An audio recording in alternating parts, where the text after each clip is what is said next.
18 y hoy se vive una nueva jornada de las marchas del orgullo LGBTIQ+. En el país, en Bogotá, hay varios puntos de concentración.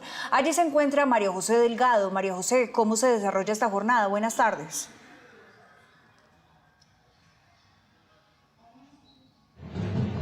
Cada 28 de junio se conmemora el orgullo LGBTIQ+, y por eso desde Bogotá están haciendo diferentes marchas desde diferentes puntos de la capital. Yo me encuentro en uno de ellos que surgió desde el Parque Nacional y que va rumbo a la Plaza de Bolívar a encontrarse con las diferentes marchas que salieron desde otros puntos de la capital. Podemos ver a la gente celebrando, bailando, cantando, con banderas, con espuma, con pintura, festejando esta fiesta por los derechos. Y es que hay que recordar que desde hace más de 40 años Bogotá se moviliza por los derechos de las personas LGBTI. Y también cabe recordar que en Bogotá se consolida una política pública LGBTI gracias al impulso de las organizaciones sociales y activistas. Estas marchas, como les comenté, van rumbo hacia la Plaza de Bolívar y sin duda el respeto a la diversidad sexual reivindica el derecho de las personas a vivir con libertad, su orientación sexual e identidad de género sin temor a discriminaciones ni represalias.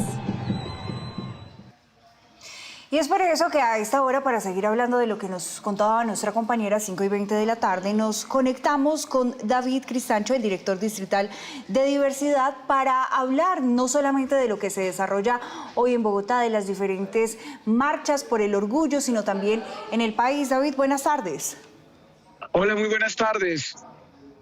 Bueno, David, quiero empezar preguntándole un poco por la jornada. Cuéntenos un poco cómo se ha desarrollado y por qué es tan importante esta conmemoración.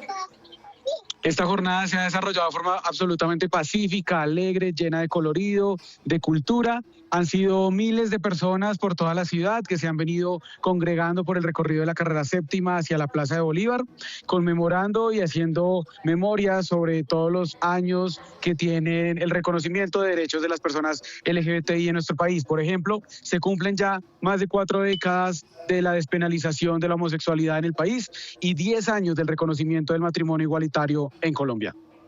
Sobre eso le quería preguntar de cómo nuestra sociedad, nuestro país ha avanzado en torno a los derechos de la comunidad LGBTIQ+.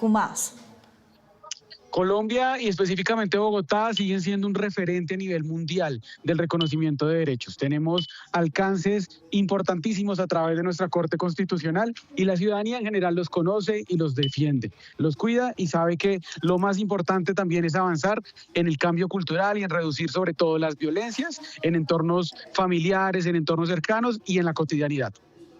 Quiero preguntarle un poquito también sobre ese cambio cultural del que usted nos habla a propósito de esta conmemoración que se está realizando hoy en nuestro país.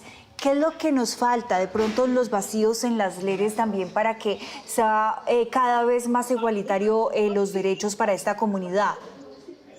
Lo más importante es avanzar en la sanción efectiva a las violencias. No se puede seguir creyendo que es paisaje la violencia, la reproducción de los discursos de odio, siempre que desde algún espacio político, religioso o de cualquier tipo de autoridad se envía un mensaje de discriminación, eso afecta la vida de miles de personas. Y un país no crece a costa del sufrimiento de una parte de su gente.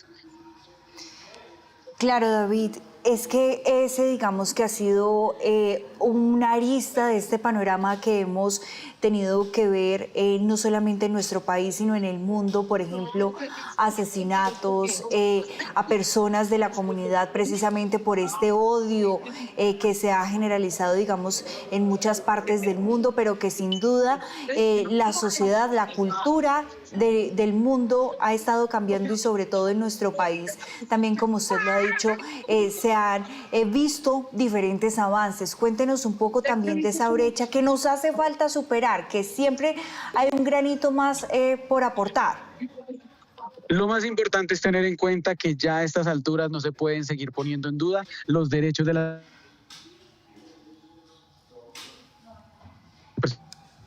LGBT, la inteligencia artificial en nuestro país y nadie duda de su existencia, pero cosas como el matrimonio igualitario, la adopción, los derechos de las personas LGBTI llevan más de 10 años en nuestro país y todavía hay quienes creen en época electoral o en algunos momentos que se puede seguir poniendo en duda.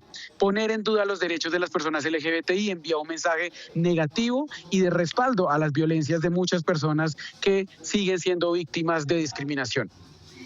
David, sobre este tema que usted lo pone sobre la mesa, el matrimonio igualitario, la adopción también, hemos avanzado, como usted lo había dicho, desde hace un poquito más de una década, en donde básicamente los derechos deben ser iguales para cualquier persona, independientemente de a qué comunidad pertenezca, de su orientación sexual, de su identidad de género, que son cosas también muy diferentes, ¿no? Quiero que nos cuente un poco de lo que significa la identidad de género, de cómo se percibe una persona, de sus inclinaciones, de sus preferencias también, que cada uno de esos términos tienen, por supuesto, una diferencia y un significado particular. Sí, hay quienes creen que, por ejemplo, las personas LGBTI estamos en contra de la familia y no hay nada más distante de eso. Queremos fortalecer las familias, queremos que los papás, las mamás, los hermanos no expulsen ni maltraten a sus hijos con orientaciones sexuales o identidades de género diversas. Queremos que las familias se mantengan, que ninguna persona tenga que cambiarse de municipio, de departamento para poder expresar quién es por el temor a lo que sus familiares o el contexto violento les pueda hacer. Este es un país que todavía se está sanando de muchas violencias y no podemos seguir convirtiendo el lugar de la familia y de los entornos más inmediatos en espacios que reproducen las violencias. Claro, David, eso es muy importante porque es que mucho se habla de las percepciones, de quizá lo que ha estado estigmatizado por mucho tiempo, de las barreras también que se han creado, pero que también, como lo hemos venido hablando usted y yo, pues se han superado en muchas de las ocasiones. ¿Cuál es el mensaje, por ejemplo, que usted le envía a una persona que quizá tiene miedo en este momento de demostrar quién es, de ser quién es, precisamente por todos estos estereotipos y todas estas violencias que indudablemente pues aún tenemos todavía con nosotros? El mensaje es claro, no están solos. Hoy lo hemos demostrado y lo seguiremos demostrando. Tenemos una constitución política garantista que conocemos y vamos a defender.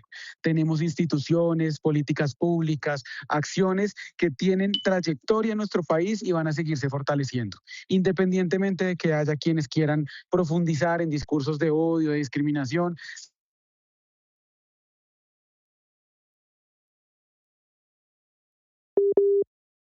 6 minutos de la tarde y en este momento estamos hablando con David Alonso. Él es el director distrital de diversidad. Es muy importante lo que se está conmemorando el día de hoy. Ustedes ven en las imágenes el Día del Orgullo de la Comunidad LGBTIQ+. Ustedes ven precisamente estas concentraciones que principalmente tenían el rumbo hacia la Plaza de Bolívar.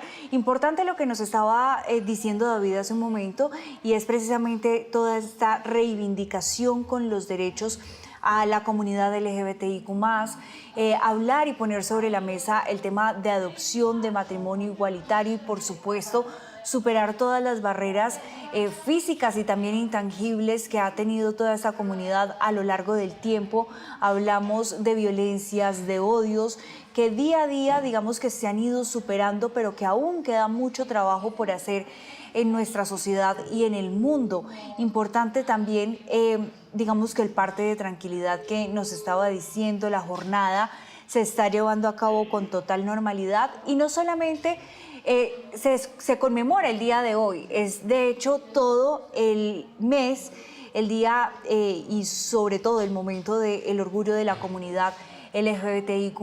Vemos ahí en imágenes también, por ejemplo, la representación y la identidad de cada una de las personalidades y de las personas que se identifican tal y como lo estamos viendo en este momento, y que claramente es tiempo ya de cambiar la percepción, de ser cada vez más abiertos de mente, por supuesto, de tener menos barreras cada día. Vemos cómo se está llevando a cabo esto son horas antes de lo que vivimos, por supuesto, en la capital del país. No solamente en Bogotá se está conmemorando esta fecha el día de hoy, sino también en diferentes lugares del país. Ahí vemos una batucada, vemos también estos trajes típicos, y hablando precisamente con David Cristancho, él nos contaba de las leyes que hace casi más de una década precisamente hemos tenido, por lo menos en nuestro país, y es sobre el matrimonio y, por supuesto, también la adopción para parejas del mismo sexo. Y es que debido a las celebraciones, las marchas y las fiestas que se realizan hoy alrededor del mundo por la conmemoración de este Día del Orgullo Gay, hablamos ahora con Manuel Antonio Velandia. Él es pionero del movimiento de liberación homosexual en Colombia, pilar también de la lucha contra el SIDA en Latinoamérica, profesor universitario, sociólogo y entre otras cosas más muy importantes toda su trayectoria, y también organizador de la primera marcha homosexual en el país. Manuel, ¿cómo me le va? Buenas tardes. Estamos en la marcha. Manuel, en este momento vamos a intentar establecer la conexión con Manuel Antonio Velandia, como les venía contando. Él es pionero del movimiento de liberación homosexual en nuestro país. Vamos a tener la conexión en este momento con él. Manuel, muy buenas tardes. Y es que el mío se murió. Manuel, ¿me escucha?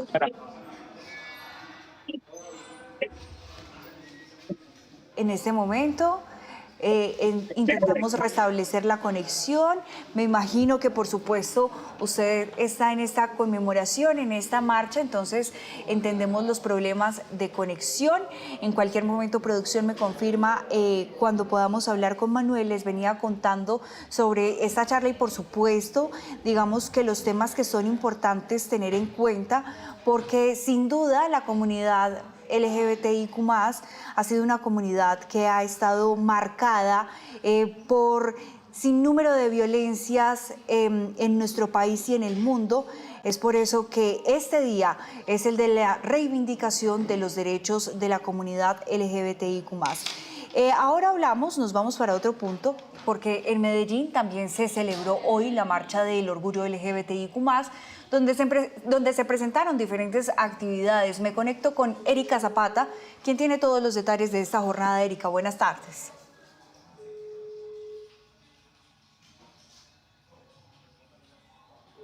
Desde el centro de Medellín, estamos cerca al Parque de las Luces. Lo que estamos viendo en este momento es la marcha LGTBIQ+, personas que han llegado a diferentes municipios del departamento de Antioquia, pero también de diferentes partes de Colombia, a participar de esta movilización que inició en la avenida Oriental más o menos a las 2 de la tarde. Estas personas se van a concentrar más o menos allí durante más de 5 horas en el Parque de las Luces. Está la Policía Metropolitana del Valle de Aburrá, está la Defensoría, está la Personería, personas de todas las edades que están aquí desde las 2 de la tarde participando de esta manifestación, que sobre todo es diversa y también muy pacífica, sin problemas de orden público al momento. Por supuesto, las autoridades están muy atentas a cualquier situación que se pueda presentar. Lo que dicen estas personas, donde se espera incluso la asistencia de más de 100.000 personas aquí, es que están muy contentos, por supuesto, porque hay una alta participación.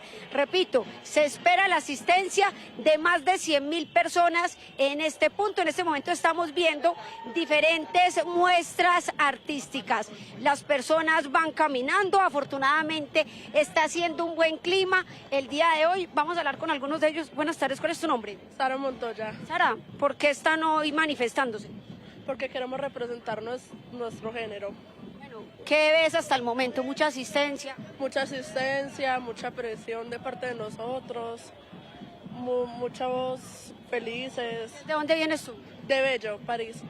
¿Siempre vienes a esta marcha? No, es primera vez que vengo. ¿Por qué te animaste esta vez? porque quiero demostrar lo que soy y lo que quiero seguir siendo. Gracias, Sara. Miren, y así como Sara, son muchas las personas que se acercan hasta este punto. Por supuesto, de manera artística, pues, están ellos representándose el día de hoy. ¿Cuál es tu nombre completo, por favor? Nati Restrepo. Bueno, cuéntanos, ¿cuál es el mensaje que ustedes quieren dejar el día de hoy? O sea, dejar que somos personas, que valemos como personas. Demostrar nuestro respeto y que nos respeten y no a la homofobia. ¿Cómo te preparaste para venir hoy acá? Te estoy viendo pues con un vestido yo llevo especial. muchos años funcionando con esto. Yo tengo 56 años y yo me he guerreado esto toda la vida. Me guerreé el centro, me guerreé todo. Nos tocó los peores momentos para demostrar, para que todos los que están acá se civilicen y que vean algo que nosotras dejamos. ¿Qué es lo más difícil de pertenecer a la comunidad LGTBIQ+? El rechazo de la gente, la homofobia. Somos personas, valemos como personas, somos seres humanos. Muchísimas gracias. Y miren, en este momento vamos viendo cómo avanza la movilización en este punto, una movilización diversa, pacífica, como ya se los estaba contando. Está colapsada la movilidad en este punto de la ciudad. La gente está contenta. Como les contaba, ellos se van a concentrar. Estamos ya casi llegando al punto de la concentración, donde realizarán actividades más o menos hasta las 11 de la noche y que por supuesto cuentan con el acompañamiento de las autoridades respectivas. Vamos a seguir hablando con uno de ellos. Buenas tardes, ¿cuál es tu nombre? Fabio, ¿cómo vas? Bueno, Fabio, ¿cómo ves aquí la asistencia de la gente? Mucha gente. Bueno, en los años que hemos asistido, este año se ha visto mucha más gente. ¿De dónde vienen? No, yo soy de acá, de Medellín. ¿Y las otras personas? No, he visto de todas partes, de todas partes hemos visto gente hoy. ¿Qué es la diferencia de esta marcha? Una marcha muy alegre, pacífica. Pues la verdad ha sido muy diferente a años anteriores donde se ha visto demasiada cosa, pero esta vez muy bacana estuvo. ¿Qué van a hacer en el Parque de las Luces? Pues creo que van a hacer como unos actos culturales y unos encuentros ahí con personas de otros lados. ¿A qué hora estás a quedar tú? No, nosotros salimos ya ahorita temprano. Bueno, muchísimas gracias. Gracias, chao. Que te vaya muy bien. Estas personas llevan más o menos en este recorrido alrededor de 4 horas. Por supuesto, están muy contentos, repito. Esta es la marcha LGTBIQ+. Además, esto ha favorecido a la reactivación de la economía, al tema de la hotelería aquí en la ciudad de Medellín, a mejorar también el tema del transporte, de la movilidad. Por supuesto, es una gran derrama económica. Vamos a hablar con el último de ellos. Buenas tardes, ¿cuál es tu nombre? Hola, Julián. Julián, ¿por qué estás participando de esta marcha? Súper bien, amor. ¿Con quién viniste? Con mis amigos. Conmigo. Fue lo mejor, o sea, la pasamos muy rico, hubo mucha fiesta, mucho de todo. Excelente, la verdad. Medellín no defrauda. ¿Qué es lo bueno de venir y compartir con todas estas personas? Que se siente como en hogar. O sea, yo siento que uno como que se abre nuevamente, como que su niño interior está orgulloso de uno, de poder luchar por lo que le gusta, por absolutamente todo. Muchísimas gracias. En este momento, ahí estamos viendo el panorama de lo que está pasando aquí, en medio de esta marcha pacífica, por supuesto histórica, en la ciudad de Medellín.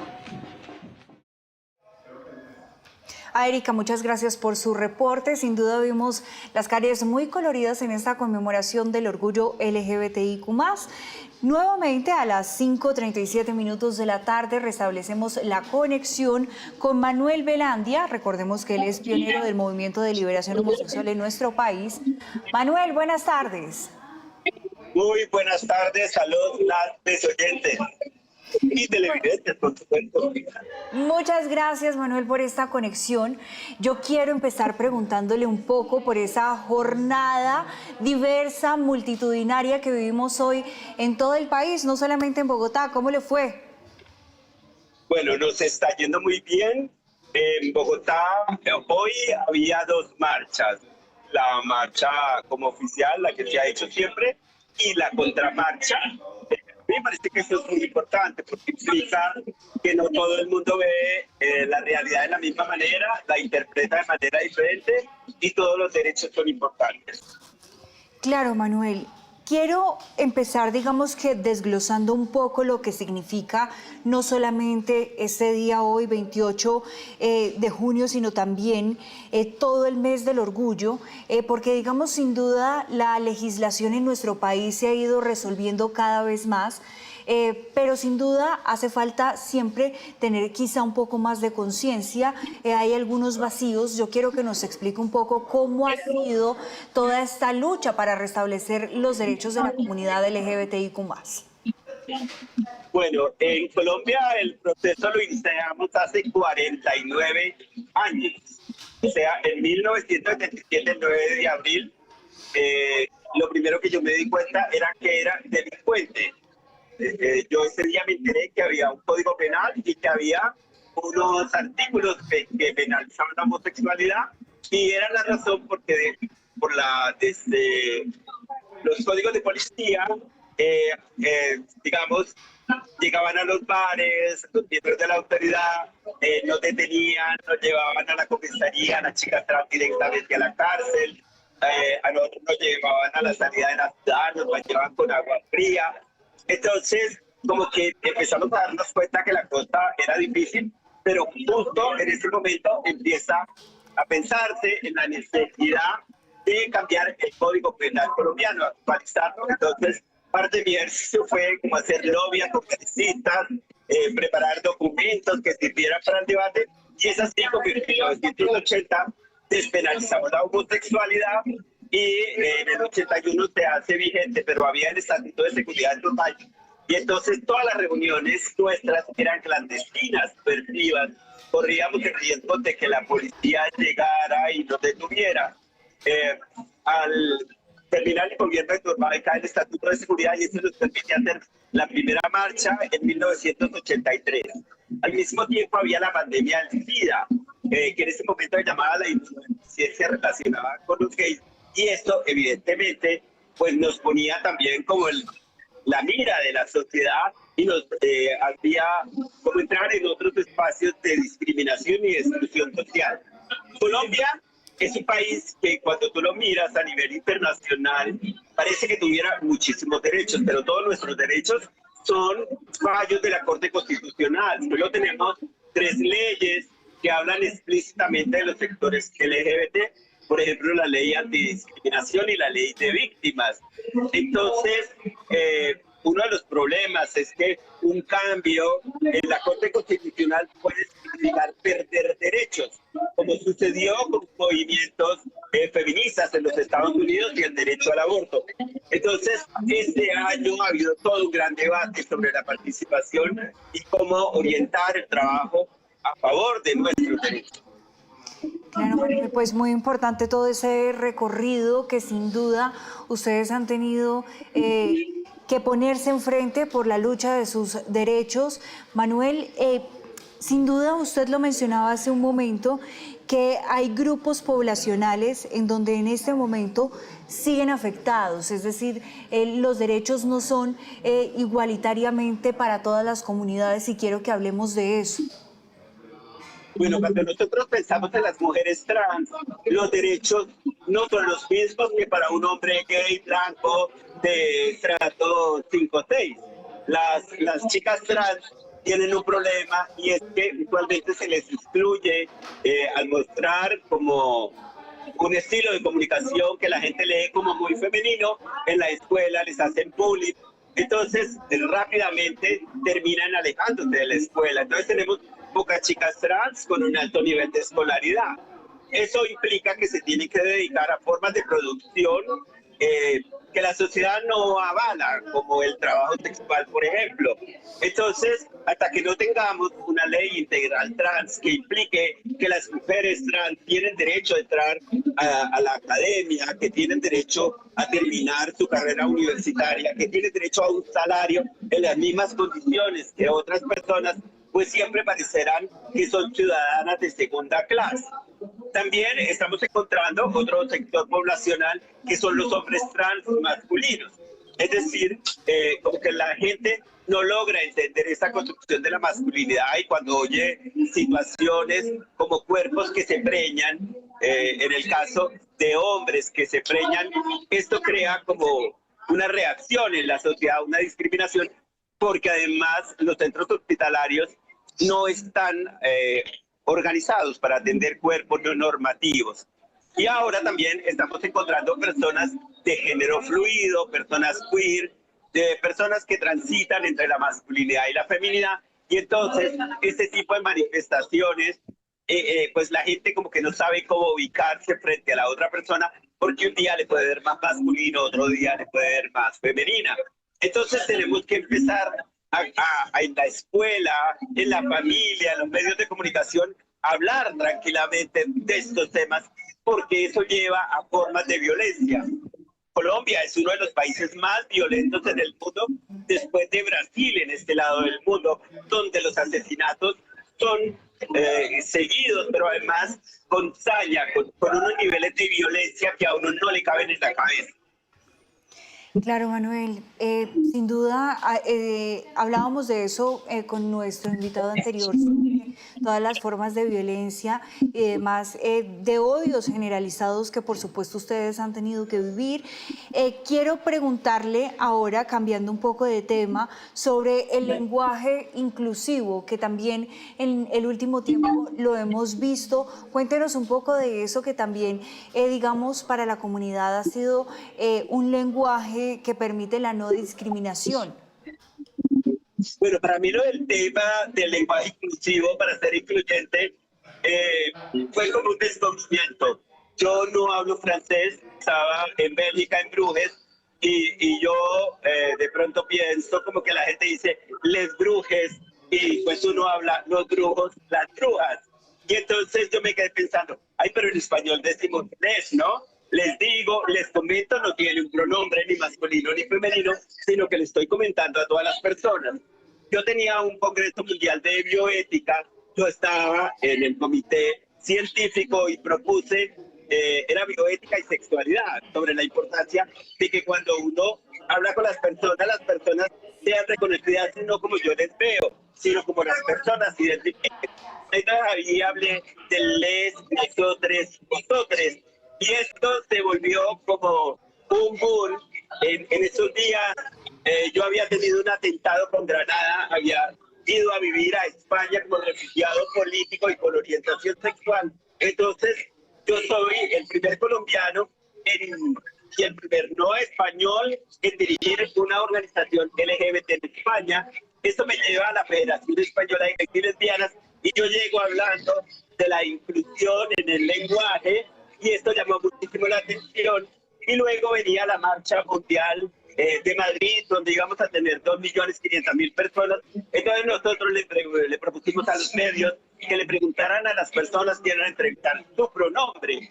También hablábamos con otras cadenas de noticias, hablamos también con Televisión Internacional y hablamos con Netflix. Y Netflix ha creído en la opción y empieza a utilizar lenguaje inclusivo en las traducciones a diferentes lenguas del mundo. Ahora, lo que yo he sentido es que a veces la gente dice bienvenides, pero es que no puedes olvidar las luchas de las mujeres de 50 años que para existir en el lenguaje, pues hay que nombrarlas. Entonces hay que decir bienvenides, bienvenidos, bienvenidas. Y yo le digo a la gente, bueno, pero no siempre hay que decirles, ¿no? Uno puede decir bienvenida a la ciudadanía, el funcionariado, las personas profesionales de la educación que están acá y está siendo inclusivo. Eso es fundamental. Pero hay gente que es inclusiva y dice les y luego dice el enano, en vez de decir persona de talla baja. O cuando hablan de la discapacidad dicen el tullido ese. Entonces, la idea es que la inclusión no solo tiene que ver con los sectores LGBT, sino en el convivir en una sociedad en la que todos, todas y todos quepan.